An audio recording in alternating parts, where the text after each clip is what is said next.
Note പ്രതിസന്ധിയുടെ പശ്ചാത്തലത്തിൽ കേന്ദ്ര സർക്കാർ ചേർത്ത സർവകക്ഷി യോഗം പ്രതിപക്ഷം ബഹിഷ്കരിക്കും. പ്രതിപക്ഷത്തെ ഭിന്നിപ്പിക്കാൻ നീക്കം നടക്കുന്നതായി പ്രതിപക്ഷം ആരോപിച്ചു. അതേസമയം പ്രധാനമന്ത്രി ഇന്ന് രാജ്യസഭയിൽ എത്തും.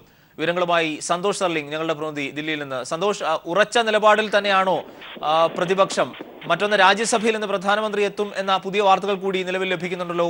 അദ്ദേഹം ഇക്കാര്യത്തിൽ പ്രസ്താവന നടത്താൻ തയ്യാറാകുമോ? എങ്ങനെയാകും ഇന്നത്തെ സഭാ നടപടികൾ പുരോഗമിക്കുക എന്നാണ് പൊതുവിൽ പ്രതീക്ഷിക്കപ്പെടുന്നത്? അരുൺ, ശീതകാല സമ്മേളനം ഒരു ദിവസം പോലും പ്രതിപക്ഷ പ്രതിഷേധമില്ലാതെ പൂർണ്ണമായും പൂർത്തിയാക്കാൻ കേന്ദ്ര സർക്കാരിന് ആയിട്ടില്ല എന്ന് മാത്രമല്ല, നാൾക്ക് നാൾ പ്രതിഷേധം ശക്തമാകുന്നു. ആദ്യ ദിവസങ്ങളിലൊക്കെ 10 പ്രതിപക്ഷ പാർട്ടികൾ ചേർന്നിരുന്നുവെങ്കിൽ ഇപ്പോൾ അത് പ്രതിപക്ഷ പാർട്ടികളുടെ എണ്ണം 14ആയി വർദ്ധിച്ചിരിക്കുന്നു. ഈ ഭരണപക്ഷത്തു നിന്ന് തന്നെ ശിവസേനയും അകാലിദളും കൂടാതെ മറ്റു പാർട്ടികളും ഇപ്പോൾ രാജ്യസഭയിലും ലോക്സഭയിലും വരുന്ന പ്രതിഷേധത്തിൽ കേന്ദ്ര സർക്കാരിന്റെ നിലപാടിൽ അമർഷരാണ്. ഈ സാഹചര്യത്തിലാണ് പ്രശ്നം വഷളാകാതിരിക്കാനുള്ള മുൻകരുതൽ എന്ന നിലയിൽ ഇന്ന് കേന്ദ്ര സർക്കാർ സർവകക്ഷി യോഗം വിളിച്ചത്. പ്രധാനമന്ത്രി നരേന്ദ്രമോദി അല്ല സർവകക്ഷി യോഗം വിളിച്ചത്, പകരം ആഭ്യന്തരമന്ത്രി രാജ്നാഥ് സിംഗ് ആണ്.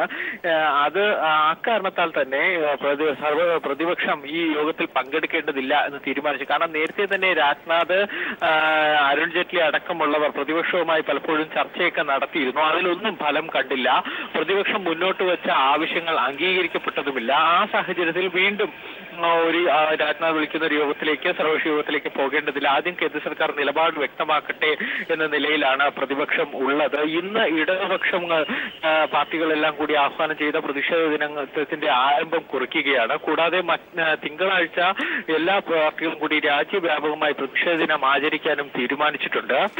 ഈ സാഹചര്യത്തിലാണ് സർവകക്ഷി യോഗം. പക്ഷേ ഫലം കാണുന്ന ലക്ഷണമില്ല. കൂടാതെ ഇന്ന് രാജ്യസഭയിൽ നരേന്ദ്രമോദി എത്താനുള്ള സാധ്യത ഉണ്ട് എന്ന സൂചനയും കേന്ദ്ര സർക്കാരിന്റെ ഭാഗത്തുനിന്ന് ലഭിക്കുന്നു. പക്ഷെ അദ്ദേഹം ഏതെങ്കിലും തരത്തിലുള്ള പ്രസ്താവന നടത്താനുള്ള സാധ്യതയില്ല. രാജ്യസഭയിൽ ഈ നോട്ട് വിഷയത്തിൽ ചർച്ച ആദ്യ ദിവസം ആരംഭിച്ചു, പിന്നീട് അത് പൂർത്തിയാക്കാൻ കഴിഞ്ഞില്ല. അതിൽ ഏറ്റവും പ്രധാനപ്പെട്ട കാര്യം പ്രധാനമന്ത്രി എത്തട്ടെ, അതിനുശേഷം ചർച്ച ആരംഭിക്കാം എന്ന നിലപാടാണ്.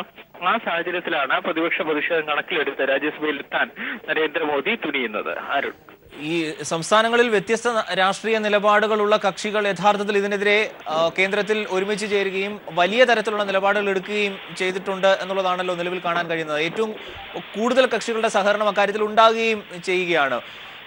ഇതിനെ സ്വാഭാവികമായും എങ്ങനെയാണ് കേന്ദ്രം കാണുന്നത്?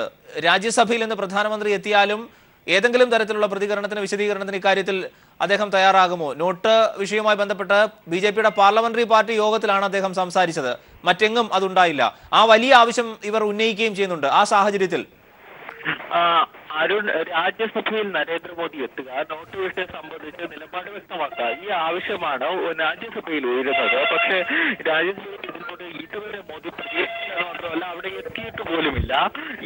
അതുകൊണ്ട് തന്നെ 7ാം ദിവസവും ഉപാധ്യക്ഷ ചർച്ച ആരംഭിക്കാൻ ശ്രമിച്ചു. സന്തോഷ് സർലിംഗ് ആണ് ദില്ലിയിൽ നിന്ന് വിവരങ്ങൾ നൽകിയത്.